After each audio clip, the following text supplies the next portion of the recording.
y vamos. Entonces, bueno, vamos a empezar a aprender a utilizar herramientas de conversión entre tipos de datos de Java. Y lo primero que vamos a ver es que vamos a entender qué es un tipo de dato primitivo. Eso lo vamos a hacer como repaso. Y qué es un tipo de dato abstracto. ¿Listo?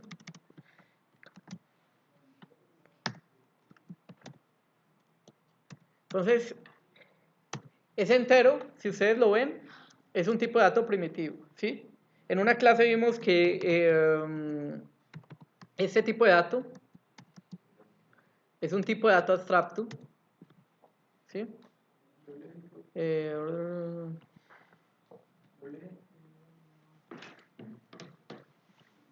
no, es que tiene el mismo nombre de la otra variable.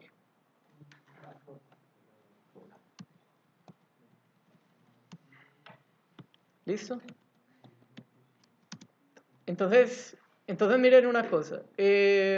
Si yo voy a trabajar con esos datos, cuando trabajo, en realidad, a la hora de hacer operaciones aritméticas, él los trabaja como si fueran lo mismo, ¿sí? Pero, y es más, yo puedo hacer, voy a imprimir, a hacer un sysout de esto, que está un poquito lento, puede ser por la grabación.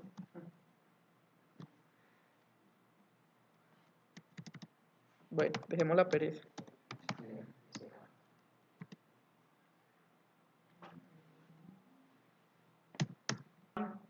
Miren lo que sucede, si yo cojo A y le pongo A punto y control espacio como para ver qué ayuda, no hay nada, ¿cierto? Yo no puedo hacer nada con ese dato porque A es un tipo de dato primitivo, ¿sí? Ahora vamos a mirar qué sucede con B.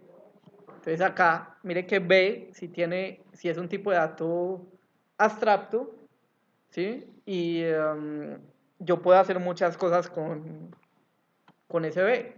Entonces yo puedo, por ejemplo, obtener el valor doble, obtener el valor float. Eso es como hacer conversiones entre datos, ¿sí? Convertirlo en un string, ¿sí? Eh,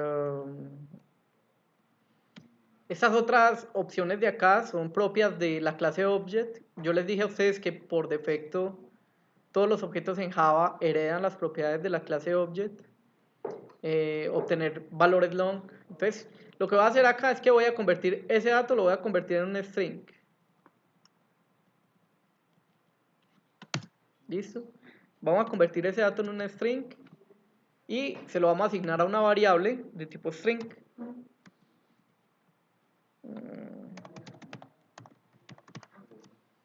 Pongámosle valor cadena. ¿Sí? Le pongo el tipo de dato string. Simplemente lo voy a grabar. Miren lo que sucede con una cadena de texto. Voy a poner acá cadena, valor cadena. ¿Sí? Y yo a esa cadena le voy a poner un debug por acá para que la analicemos. Simplemente para correr eso con el debug, entonces voy acá donde está el gusanito, ¿cierto? Bueno, es el escarabajito. Y recuerden que en JUnit es casi lo mismo, es clic derecho y debug, ¿cierto? O clic derecho y ejecutar. En este caso, pues como es una aplicación normalita, yo simplemente le doy acá en el gusanito, bueno, en el coso ese. Miren, él me va a decir que si quiero cambiar la perspectiva. ¿Qué es la perspectiva? Es la forma en que Eclipse me muestra a mí las cosas. Puede ser muy fácil cambiarla o muy difícil, depende del cuidado que me pongan a continuación. Yo le voy a decir acá switch perspectiva porque necesito ver todo lo que me muestra Eclipse para hacer un debug. Entonces le voy a dar switch y miren que se me va a transformar la pantalla. Vamos a hacerle debug a eso y miren el valor de cadena, lo que hay acá, ¿cierto? Y voy a abrirlo así para que me miren algo. Miren lo que tiene. Tiene un valor que hash, ¿sí? Tiene un valor hash. que en ese momento ese valor hash está en 0. Porque normalmente es un valor que se le puede calcular y se le puede poner a los datos abstractos. Y luego tiene un valor, y mire lo que tiene el valor. Mire lo que tiene. Tiene un 1 y tiene un 0. ¿En qué posición? 0 y 1. ¿Qué quiere decir? Que los strings por defecto son ¿qué? Son vectores o son arreglos. ¿Sí? Entonces yo puedo acceder a la posición n de un string. Y vamos a hacer la prueba. Le voy a dar a esto continuar para que termine. Me imprimió el 10 ahí abajo. Char at. Entonces yo quiero coger la cadena de caracteres que esté en la posición 1. ¿Listo? Voy a guardar esto y vamos a imprimir lo que esté en la posición 1. Le voy a dar a ejecutar. Es un 0, ¿cierto? Vamos a poner a esto, pongamos esto un poquito más. Eso. Vamos a poner lo que esté en la posición 3.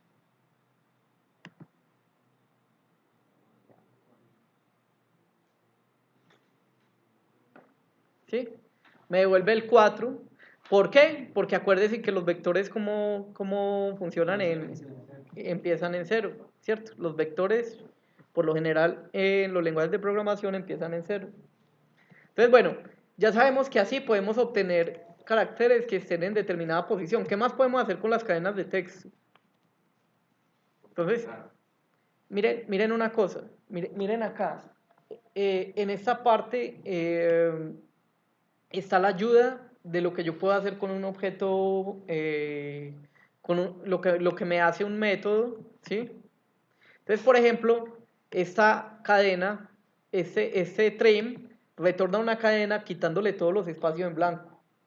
Entonces usted puede coger toda una cadena completica y quitarle los espacios en blanco y ya procesarla, ¿sí? Puede, por ejemplo, este le devuelve el índice en donde se encuentre un valor. Entonces usted, por ejemplo, tiene una cadena con su nombre y usted puede mandar la letra A y él le devuelve la ubicación de la letra A. O usted puede, por ejemplo, mandar una cadena grande con un texto largo y mandarle ahí un string con, por ejemplo, la palabra hogar. Entonces él le va a devolver el índice, ¿cierto? Un entero, diciendo la posición en donde se encuentra esa letra A, ¿sí? O esa, la palabra home, por ejemplo, ¿sí? Entonces yo puedo hacer procesamiento con los datos, tipos de datos abstractos. Ahora, miren qué podemos hacer también con los tipos de datos abstractos. Voy a crear por acá, voy a guardar esto. Llame person, ¿listo? Pongámosle varios atributos a esto. Vamos a ver, private, string, document, ¿cierto? Que es la que ustedes necesitan. Y vamos a ver, private, string, name. Por ahora, dejemos esas dos cosas. Vamos a encapsular eso.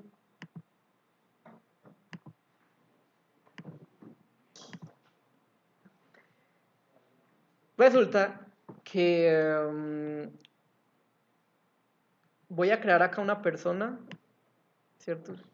Person Juan igual a new person. ¿Listo?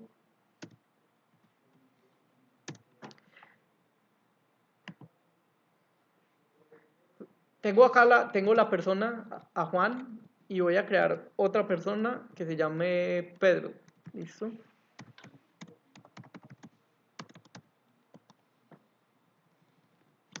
Y voy a mirar a Juan, utilizamos lo que acabamos de encapsular, el set, y le ponemos un nombre, Juan.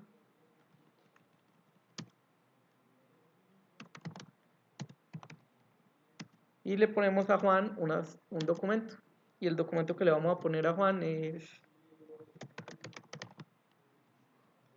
Pongámosle.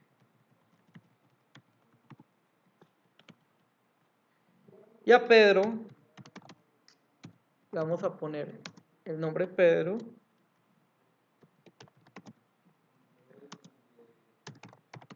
Y a Pedro le vamos a poner el documento.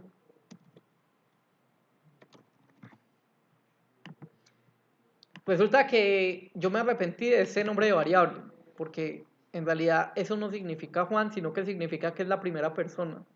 Y lo que le da a Juan lo que es meterle los daticos, para que deje de ser como una plantilla y sea una persona como tal en la memoria de la máquina. Entonces voy a renombrar, ¿cierto? Le voy a poner a esto persona 1. Voy a meter acá persona 2. ¿Sí? Persona 2. Y miren lo que voy a hacer. Voy a hacer una comparación diciendo si persona 1 es igual a persona 2. Persona 1 punto equals,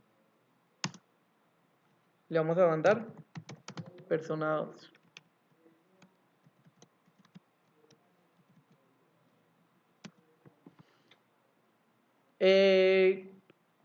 Miren lo que, si son iguales, simplemente que me imprima iguales. Si no son iguales,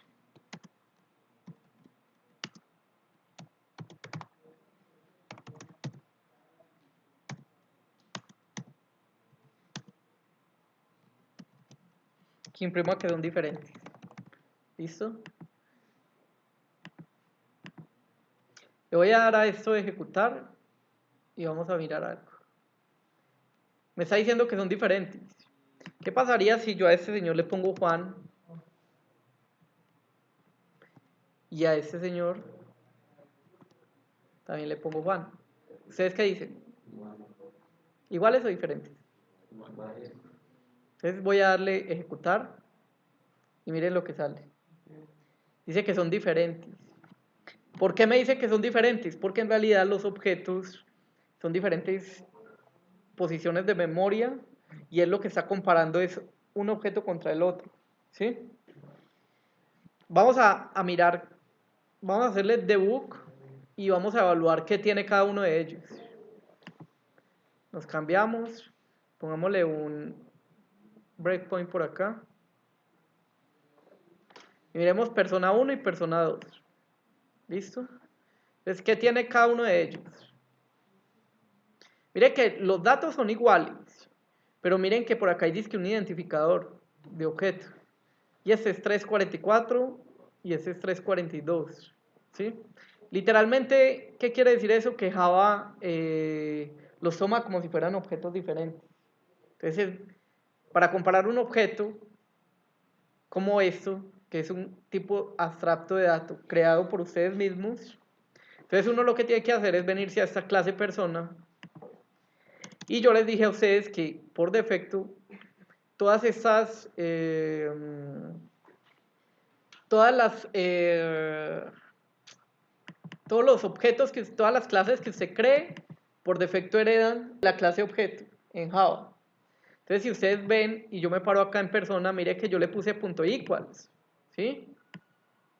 Pero ese equals no lo he programado yo acá, está programado por defecto en Java. ¿Qué quiere decir eso? Que ese equals está por defecto en Java comparando las direcciones de memoria y un montón de cosas. Pero yo no quiero que eso se comporte así. Yo quiero que cuando yo coja una persona y la compare con otra, me diga si son iguales o no, dependiendo de los datos y no de la información del lenguaje de programación. Entonces, ¿yo qué voy a hacer? Voy a poner acá y voy a ponerle el mismo nombre a la función, ¿sí? Equals. Y le voy a mandar una persona, person, y le pongámosle person 2, ¿sí? Es igual. Equals es public y le voy a poner esto devuelve un booleano que me dice si son iguales o no. Tiene que retornar algo, ¿sí?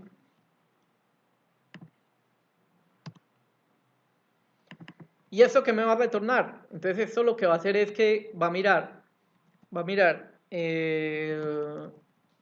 hagámoslo suavecito primero y ya luego le cambiamos un poquito, lo volvemos un poquito más complejo. Inicialmente vamos a tener un booleano que es la response, ¿cierto? Para saber, ese booleano me va a decir si son iguales o no. Entonces vamos a decir que si this punto name, ¿cierto? Es igual, punto equals, ¿sí? A person2 punto name, ¿cierto? And this punto document, ¿sí o qué? Punto equals a person2 punto document, ¿sí? Si son iguales,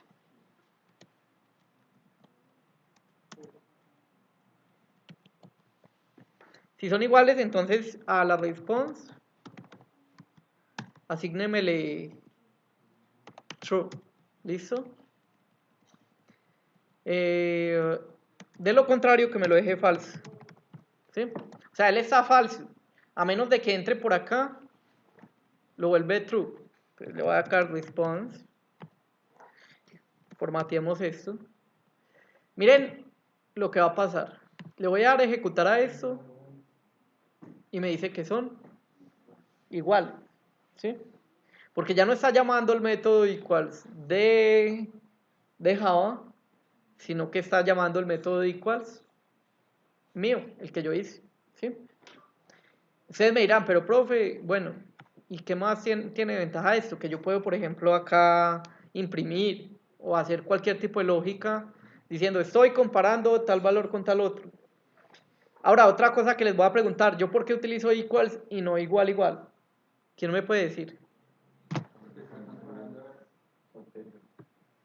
Sí, porque estoy comparando tipos abstractos de datos, ¿sí? Miremos qué otras cosas se pueden hacer parecido. A ver, entonces vamos a poner acá iguales y vamos a poner a duplicar esta línea.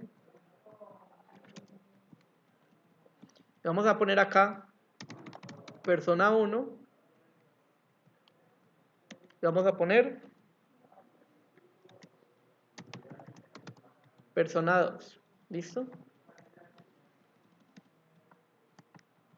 Tenemos persona 1 y tenemos persona 2.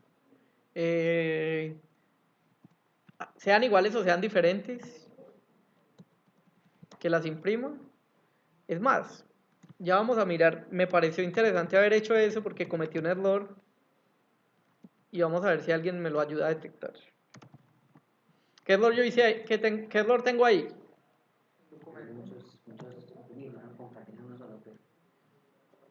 Está por ahí, va bien.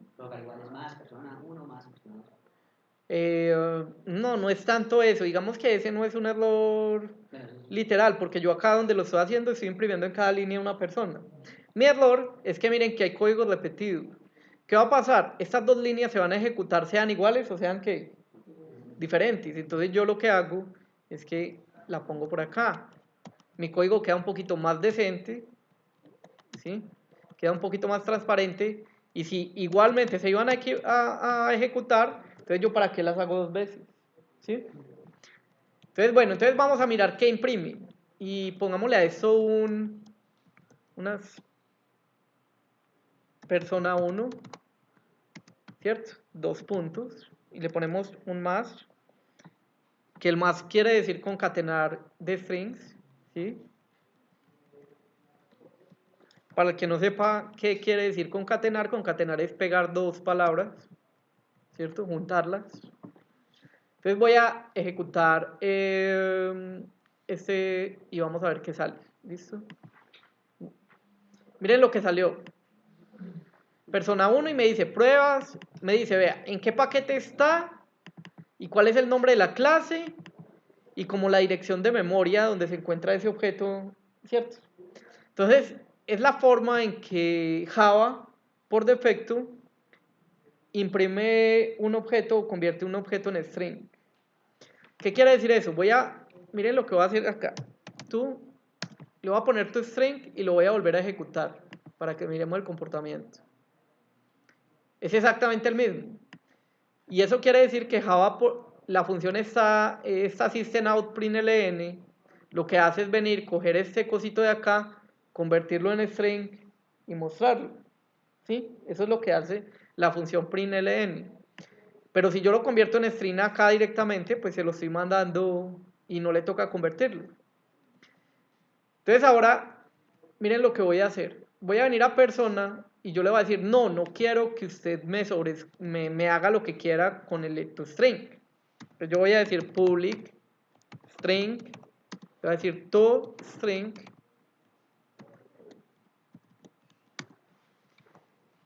¿cierto? Esto tiene que tener un return, ¿cierto? Entonces voy a coger el elemento, ¿cierto? Voy a coger this.name y lo voy a concatenar this.document. Pero para que quede un poquito más bonito, pongámoslo name, dos puntos, ¿cierto? Y le ponemos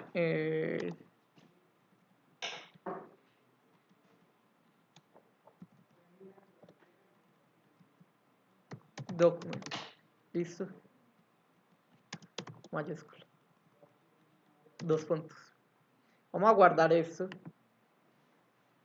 y lo vamos a ejecutar nuevamente. Entonces, si ven, ahora ya no, él no me está imprimiendo lo que le da la gana, sino que está imprimiendo lo que yo quiero.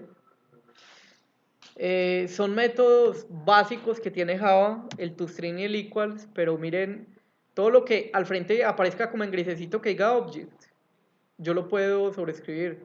Entonces miren lo que hay acá tan bonito, el hashcode. ¿Sí? Voy a imprimir ese hashcode a ver qué sale. Y miren que me está diciendo persona 2 y me está imprimiendo esto. ¿Sí? Esa no es la cédula de ninguna persona. ¿Qué es? Es un código hash. ¿Sí? Calculado. Que yo no sé Java cómo lo calcula. ¿Sí? Pero me lo convierte en un código único que representa un objeto.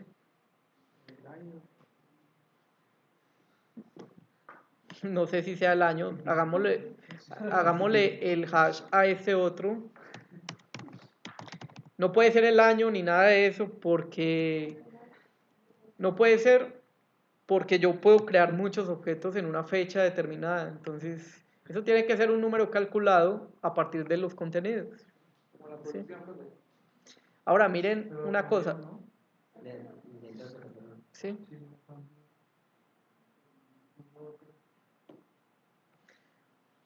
Miren lo que hizo, cambió el segundo, ¿sí o qué? El primero era el que tenía y luego lo cambió. Entonces, miren que ese código hash, ahora el de ustedes va a ser manualcito, porque ustedes están aprendiendo, ¿no? Pero pues es un truco para que aprendan que se puede sacar un código hash sin tener que sacar la mitad del cuadrado y todo eso, ¿cierto? La mitad del cuadrado es porque el profesor les quiere joder la vida a ustedes. Porque yo necesito que ustedes generen la lógica de programación. Y esa lógica solo se genera programando. Entonces, esa mitad del cuadrado por plegado tienen unos algoritmos propios. Por ejemplo, miren qué bacano sería, por ejemplo, coger este hashcode, dividirlo en partes iguales, sumarlas y de ahí sacar la posición del arreglo. ¿Sí? Entonces eso me serviría para hacer plegado. Y el plegado iría basándose en el nombre y en el documento, no solo en el documento como yo se los pedí en la tarea. Pero pues son ideas que se pueden hacer, digamos que para el futuro, para el que es cacharrero y todo eso. Por ahora ustedes me van a hacer el plegado normalito, me van a coger la cédula y la van a dividir ¿en qué? la van a dividir en partes iguales, ¿sí? De 2 dígitos y luego la suman. Eso que suman le hacen el mod con el tamaño del arreglo, que ya vamos para allá. Digamos que ya acá han aprendido 2 truquitos como importantes, ¿sí? ¿Cómo yo puedo comparar 2 objetos para saber si son iguales? Eso es supremamente importante, sobre todo cuando estoy haciendo búsquedas y que no son números enteros, ¿sí? Porque yo con números enteros comparo muy fácil con igual igual, pero cuando eso no es un número entero, sino que es un vehículo, una persona, cuando es algo así, yo tengo que hacerlo con equals. Los tipos abstractos de datos son diferentes a los normales porque mire que tienen diferentes tipos de datos.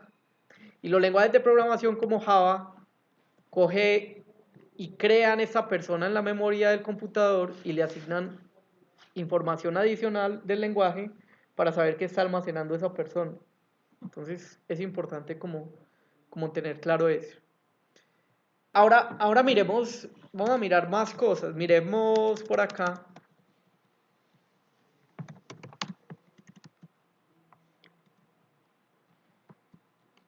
A ver, pongamos la forma de sacar el módulo en...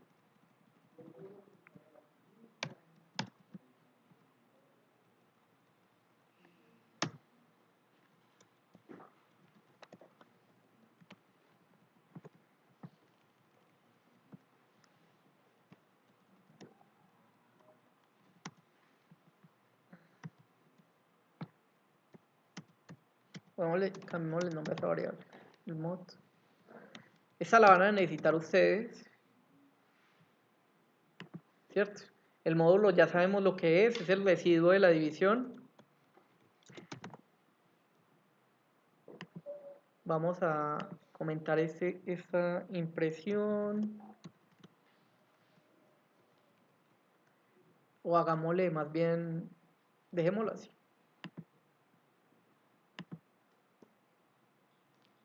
Vamos a poner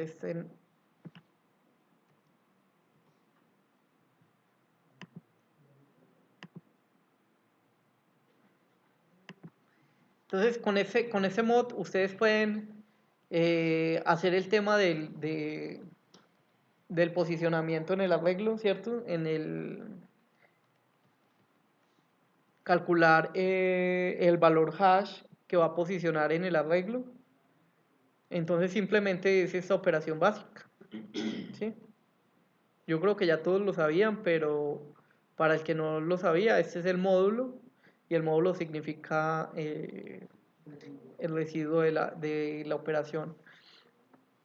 Miremos qué otra cosa necesitan útil.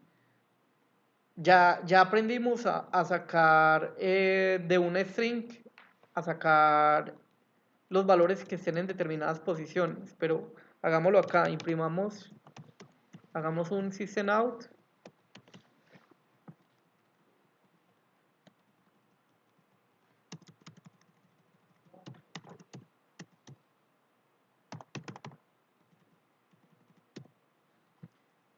Este es, es que es .get document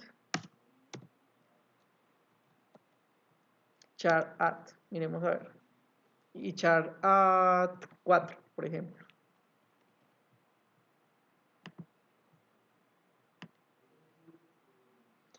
Ahí que debería imprimir del documento de la primera persona.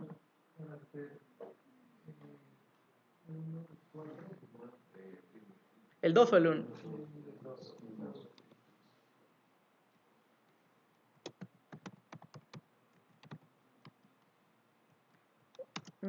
Pongamos acá. Carácter 4 es. ¿Sí? Y vamos a imprimir eso a ver si nos da. Carácter 4 es un 2. ¿Sí? Pues este de acá. Así mismo, entonces yo puedo venir y hacer un procesamiento y mirar cómo yo hago un procesamiento. Puedo hacer un while, ¿cierto? Puedo hacer un ciclo que lo que sea es que me recorra hasta el largo de la cadena, ¿cierto? Y que me los vaya metiendo por grupitos. Puede ser, ¿sí? Puede ser. ¿Por qué? Porque es que esta cadena yo no sé cuántos caracteres va a ser. Me imagino que mi cédula, como yo soy viejito, tiene 7 dígitos. Pero la cédula de la mayoría de ustedes que nacieron, son millennials, nacieron en el 2008. Entonces tienen como 24 dígitos. O sea, yo le tengo que mandar cédula, nombre, y él me tiene que guardar la posición en la que tengo que guardar esa edad. Exacto. Ah, sí. Bueno, pero igual es válida la pregunta. Yo les dije que cualquier pregunta, y esa pregunta es supremamente válida. ¿Qué es lo que hay que hacer? Muchos de ustedes deben estar en la misma situación. Yo no entiendo qué es lo que tengo que hacer. Entonces, ¿qué es lo que hay que hacer? Efectivamente, voy a abrir las otras estructuras de datos. Acá están afortunadamente, ¿cierto? Hay que crear una estructura de datos nueva que se llama hash table, ¿cierto? La tabla hash tiene una estructura de datos casi idéntica al vector porque estamos en el capítulo 1 donde estamos trabajando con vectores, ¿cierto? Con arreglos. Como, como tiene una estructura prácticamente idéntica, pues yo puedo... yo le recomiendo a usted que si usted está aprendiendo no copie y pegue. Si usted está aprendiendo, hágalo desde cero y hágalo otra vez. Hasta que usted ya se memorice eso y es bobada pegarlo porque ya lo entendí. Pero sí funciona igual que el vector, solamente que acá no tiene un tipo de dato entero, sino que es un tipo de dato persona y funciona exactamente igual a lo que hicimos hoy, ¿cierto? Creamos una persona, la instanciamos con new persona, mírela acá, ¿cierto? New person. Entonces, es un tipo de dato persona que ahí, este vector lo que me va a almacenar es personas. El encapsulamiento viene exactamente igual, solamente pues que por acá no hay enteros sino personas. Por eso les digo que no lo copien literal así copy-paste porque de pronto se me enredan. Háganlo manual, ¿cierto? Lo encapsulan, le hacen todo de a poquito. Entonces, bueno. Ahora, para crear el CRUD, ¿qué diferencia hay? Este señor insertar es diferente. ¿Por qué? Porque yo acá recibía la posición. ¿Sí? En la tabla hash, la posición es que es calculada. ¿Sí? Y no solo el módulo, sino es resultado de una operación compleja que se llama public, ¿cierto? Int función hash. ¿Sí? O hash function, ¿cierto? Y a eso le vamos a mandar, a esa hash function, le vamos a mandar un string, que es el documento de la persona, y eso nos va a retornar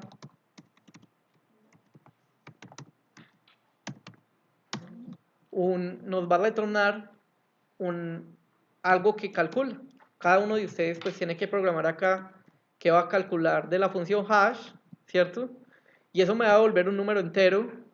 ¿Y ese entero qué significa? La posición en donde yo voy a almacenar ese elemento en el arreglo, ¿sí?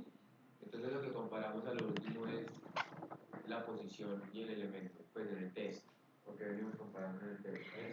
Sí, efectivamente en el test usted tiene que hacer los mismos tests que hizo para el vector. Meto una persona y miro si quedó bien metida en el vector, ¿cierto?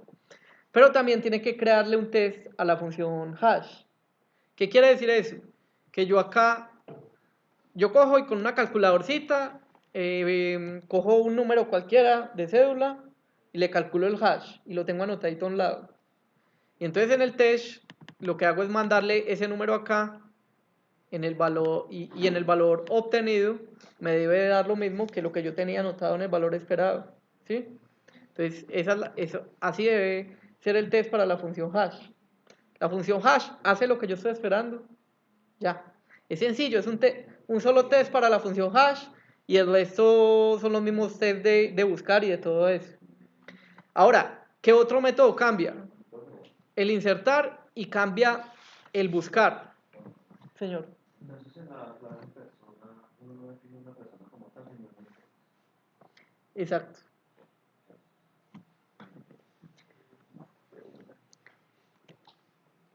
Ahora, una cosa, miren acá, ustedes en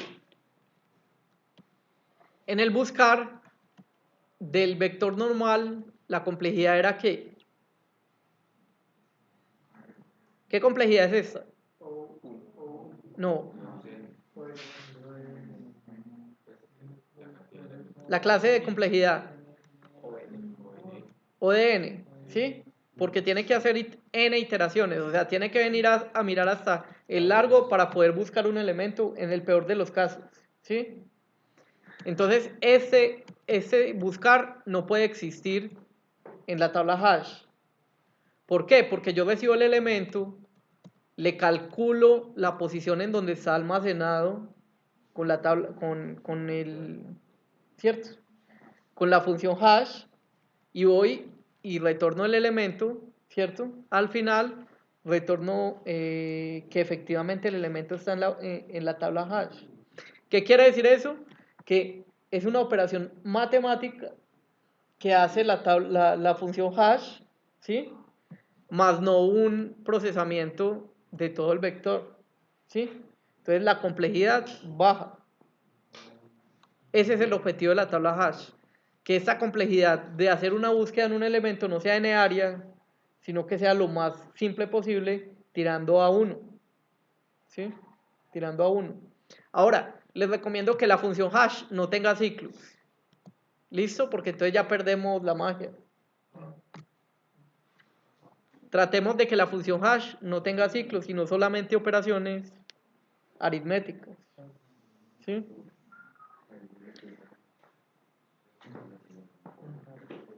¿Qué más dudas tenemos? Profe, Ya, Daniel. profe, lo que usted mencionaba ahorita de hacer el ciclo para que recorriera las posiciones eso lo hacemos ahí en la tabla. Puede ser que, o sea, es que resulta que es mejor. Por ejemplo, si usted tiene un arreglo, si usted tiene un arreglo de 10.000 posiciones y hay un elemento que tiene 10 dígitos, pues yo puedo hacerle un for de 10 dígitos, ¿cierto? O un while de 10 dígitos. Eso es prácticamente como hacer 10 iteraciones en la velocidad de un procesador. Eso es casi insignificante, ¿sí? Entonces, cuando yo les digo que no pueden haber acá iteraciones, es que que no haya algo significativo que se me vaya a quedar ahí pegado haciendo una búsqueda 10 segundos, ¿sí? Yo me imagino que un for de un número de 20 dígitos puede demorar milisegundos, ¿sí? Entonces no hay problema si lo hacen así, ¿sí? Ahora, si lo hacen constante, mucho mejor. O sea, constante, ¿qué quiere decir? Con operaciones aritméticas una tras otra. ¿Por qué? Porque es mucho mejor, porque si ese se demoraba milisegundos, ese ya se va a demorar nanosegundos. Entonces es mucho más eficiente.